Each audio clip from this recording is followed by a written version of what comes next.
पियावा परदेश बाड़न बाड़न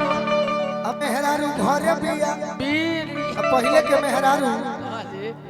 जेकर पति बाहर जाए ना हाँ वो चिट्ठी के जब जमाना रहे तो चिट्ठी जौन लिखा है वो चिट्ठी 2-2 महीना पर पहुंचे पति भी और चिट्ठी में इतना सुंदर बात लिखल जाए कि आज हमने के मजबूरी में बनी जाए सही बात कैसे चिट्ठी लिखा है कितना सुंदर गीत तनी ट्रेबल में दे भाई उठना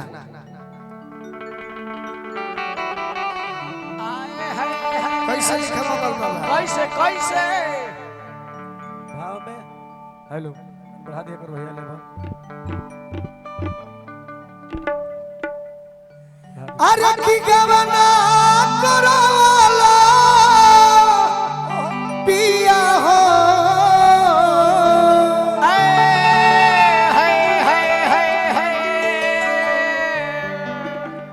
घर बैठवला अपने तकैला राजा हो पूर्वी बनिया केकरा से हंसब पिया हो हाँ जी केकरा से बोलो बोलो केकरा से कहब पिया हो अपना दिलवा के बतिया जय हो जय पति देव भी जब चिट्ठी पहुँचे हाँ जी तो एने से जवाब है जाओ का कि ननदी से हंसी हो हंसी है गोतिनी से बोली हो बोली है आ देवरा से कही हो धनी हो अपना दिलवा के बतिया बत्ती बत्ती तो हम चाहब कि जेकरा के माई दुगो हाथ दिले बड़ी पुरानिया भी और नौजवान भी एक बार दोनों प्रेम से हाथ उठाई सब कोई भाई बहन रो सब हर्ष आयुष राहुल आयुष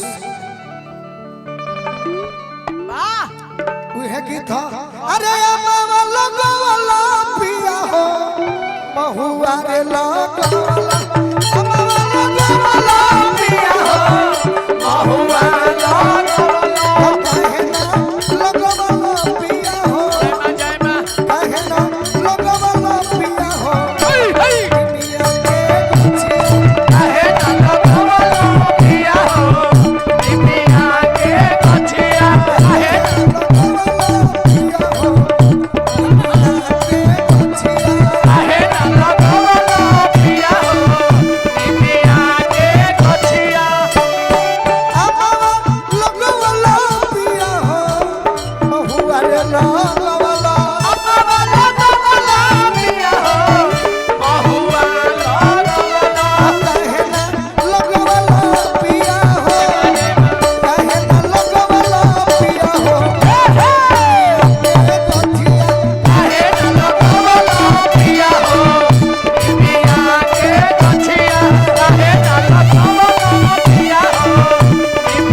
कौन लए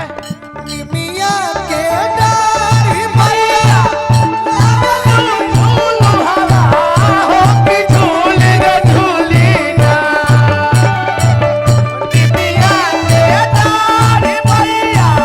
लाला तू झूल हवा हो कि झूल रे झूली ना मैया मोर गावेली दिया हो कि झूल रे झूली ना मैया मोर गावेली दिया हो कि झूल रे झूली ना काहे तो भवला दिया हो दिया के कछिया काहे तो भवला दिया हो दिया के कछिया कहतरी का निमिए हो घरवा मन के ओहो निमिए दुआरा हो निमिए हो घरवा माई के अरे भाव नहीं को बहुई निका पकड़ी पीपरा हो अरे नाही कब हो इनका अपनी की पारा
के ओर से बहुत बहुत आशीर्वाद मिलल।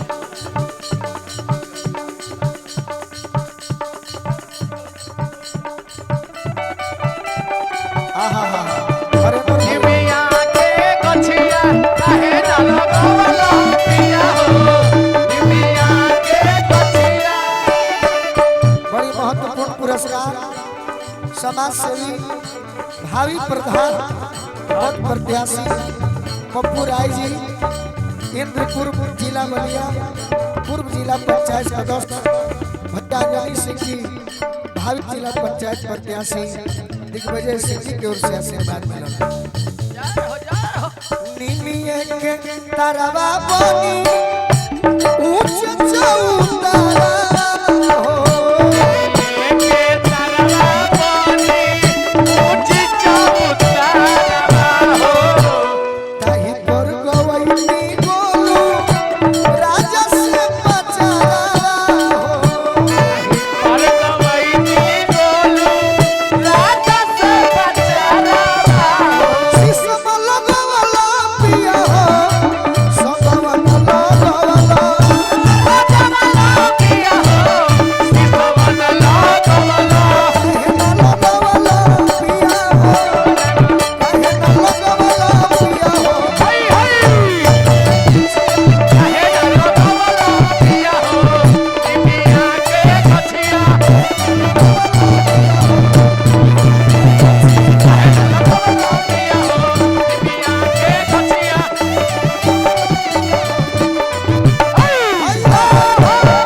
प्रेम से बोली सच्चे दरबार की एगो जिंदगी जिए के अंदाज मिलले कि असली जिंदगी जिए के अंदाज मिलले तो बालक बाबा नियन गुरु महाराज मिलले बालक बाबा नियन गुरु महाराज मिलले बालक बाबा नियन गुरु महाराज मिलले बालक बाबा नियन गुरु महाराज मिलले असली जिंदगी जिए के अंदाज मिलले जिंदगी जिए के अंदाज मिलले बालक बाबा नियन गुरु महाराज मिलले बालक बाबा नियन गुरु महाराज मिलले बालक बाबा नियन गुरु महाराज मिलले बालक बाबा नियन गुरु महाराज मिलले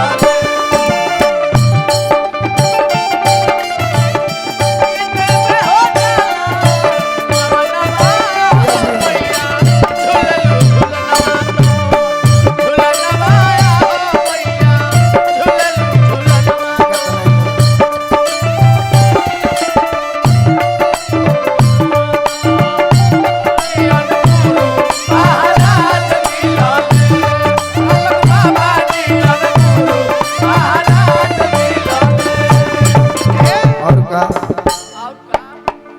संगीत के क्षेत्र में जानी गोलुआ खिलखिलात बा